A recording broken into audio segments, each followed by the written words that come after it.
Di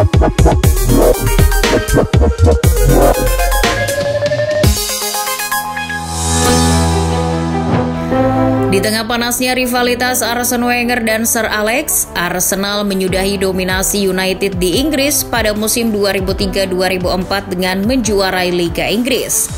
Dan untuk membuat Fergie tambah iri, Wenger mengakhiri musim itu tanpa sekalipun kalah di Liga.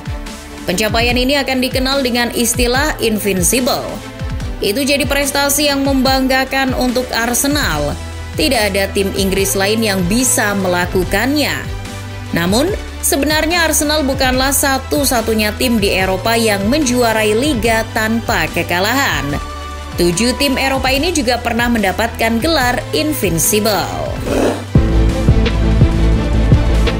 Sebelum Arsenal menjadikan istilah Invincible populer dan keren di dunia sepak bola, AC Milan telah melakukannya 12 tahun sebelumnya.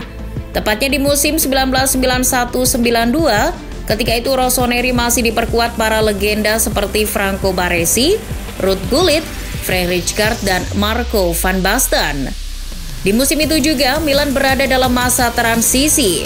Arrigo Sacchi, pelatih yang membawa sepak bola visioner dan dicintai publik San Siro, hengkang untuk melatih tim nasional. Posisinya digantikan oleh Fabio Capello, pelatih yang terkenal dengan gaya permainan pragmatis. Capello awalnya diragukan oleh publik Milan itu sendiri. Rossoneri menjalani 3 hasil imbang dari 5 pertandingan awal mereka. Bagaimanapun Milan bisa menyesuaikan diri dengan Capello secara cepat. Mereka memenangkan 12 pertandingan dari 14 pertandingan setelahnya.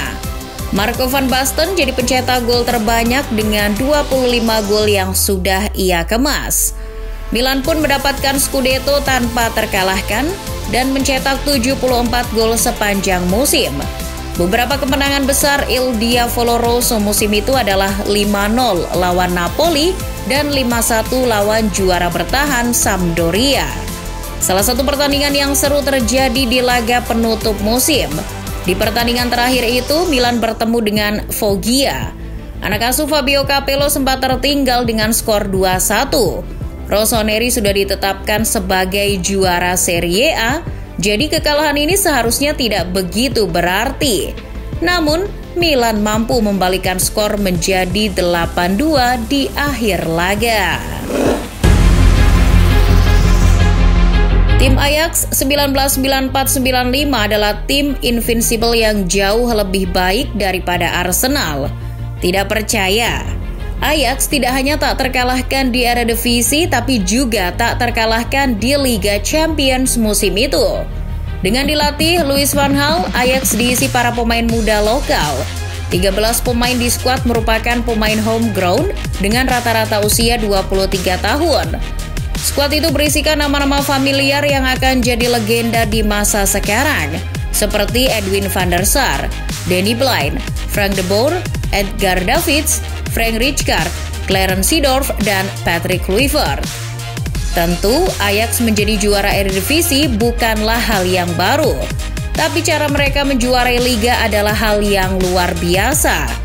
Anak asuh Louis van Gaal mencetak sebanyak 106 gol dan hanya kebobolan 28 kali di liga. Mereka memenangkan 27 pertandingan dari total 34 laga. Artinya, hanya pernah merasakan imbang sebanyak 7 kali. Membuktikan bagaimana tak terbendungnya Ajax era itu. Ajax sempat diragukan di Liga Champions musim itu. Mereka tergabung dalam grup yang sama dengan AC Milan. Tapi Ajax mampu mengalahkan Rossoneri di 2 leg babak penyisihan grup. Kemudian juga mengalahkan Bayern Munchen di semifinal dan kembali menaklukkan AC Milan di final. Rekor mereka tidak berhenti sampai di situ. Ajax sebenarnya tidak terkalahkan di sepanjang kalender tahun 1995 dengan total 48 pertandingan di Liga dan Champions. Lebih jauh lagi, tim ini juga tidak terkalahkan 52 pertandingan domestik dan 19 pertandingan Liga Champions antara tahun 1994-1996. Sama seperti AC Milan yang meraih Invincible musim 1991-92 di tengah masa transisi kepelatihan baru, yaitu Andre Villas-Boas. Bedanya, Porto punya rasa optimis terhadap FIB sebab dirinya merupakan tangan kanan Jose Mourinho selama di Chelsea dan Inter Milan. Bisa dibilang FIB adalah murid dari Jose Mourinho. Sebelum Andre Villas-Boas datang ke Porto, Dragões finish di peringkat ketiga Liga, kalah di babak 16 besar Liga Champions, dan kalah di final Taça de Liga melawan Benfica. Jadi FIB adalah harapan baru bagi publik Estádio do Dragão. Berharap FIB bisa kembali membawa Porto berjaya seperti di era Jose Mourinho. Hasilnya tidak hanya FIB merebut kembali gelar juara Liga, tapi juga dengan catatan tak terkalahkan. Bahkan anak asuh Villas-Boas hanya pernah merasakan hasil imbang di Liga sebanyak 3 kali saja. Sisanya mereka selesaikan dengan kemenangan. Dengan pemain andalan seperti Helton, Maicon, Nicolas Otamendi, João Moutinho, James Rodriguez, Radamel Falcao, dan Hulk, FIB juga berhasil merengkuh gelar Europa League. Mereka juga mendominasi kompetisi itu. Di perempat final, Porto mengalahkan Spartak Moskwa dengan agregat 10-3. Kemudian mengalahkan tim unggulan Villarreal di semifinal dengan agregat 7-4. Mereka akhirnya mengalahkan FC Braga di final dengan skor tipis 1-0. Porto juga menjuarai Taça de Portugal musim itu, melengkapi gelar treble winner mereka. Sayang, FIB hanya bertahan selama semusim di Porto. Ketika Chelsea melayangkan tawaran kepadanya, ia tak kuasa untuk menolak. Jika saja ia tahu melatih Chelsea adalah pintu utama menuju kehancuran karirnya. Setelah si Nyonya Tua menerima hukuman Calciopoli dengan dilucuti gelar Serie A musim 2004-2005 dan 2005-2006, serta turun kasta ke Serie B, Juve dalam perjalanan menemukan wibawa mereka lagi.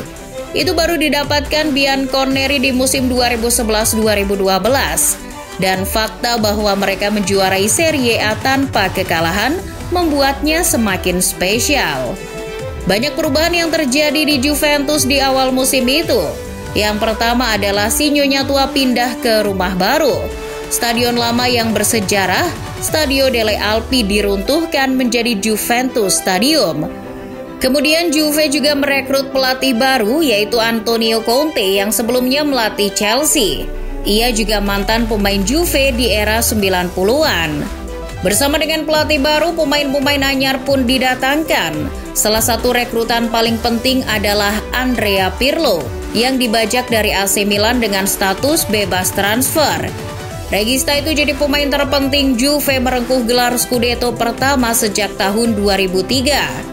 Meskipun kasus Calciopoli sudah lama berlalu, perebutan juara musim 2011-2012 Juve juga sebenarnya diwarnai oleh beberapa kontroversi. Bianconeri dituduh melakukan kecurangan dengan wasit di laga melawan juara bertahan AC Milan. Tentu saja yang dimaksud adalah gol hantu Montari. Tapi pada akhirnya semua tuduhan itu tidak terbukti. Juve mampu menjaga jarak 4 poin dari Milan yang berada di posisi kedua sampai akhir musim. Scudetto ini jadi langkah awal Juve mendominasi Serie A dengan menjuarai Liga sebanyak 9 kali berturut-turut. Setelah Porto untuk pertama kalinya menjuarai Liga Portugal tanpa kekalahan di musim 2010-2011, Dragões melakukannya lagi 2 musim setelahnya, tepatnya di musim 2012-2013. Kali ini Porto dilatih oleh Vitor Pereira, mantan asisten Andre Villas-Boas dulu. Musim 2012-2013 adalah musim kedua Vitor menjabat sebagai pelatih. Di musim itu pula ia mendapat banyak kritikan di pertengahan musim, sebab ia membuat Porto tersingkir dari Liga Champions terlalu awal. Dragões kalah di babak 16 besar melawan Malaga. Di Primeira Liga Portugal, kejar-kejaran pun terjadi antara Porto dan rival abadinya, Benfica. Kedua tim itu sama-sama belum mengalami kekalahan sampai penghujung musim. Dalam laga penentuan yang digelar di Estadio do Dragão itu, Porto berhasil menang dengan skor 2-1. Porto pun mendapatkan gelar invincible mereka dengan hanya berjarak 1 poin dan 1 selisih gol dari Benfica.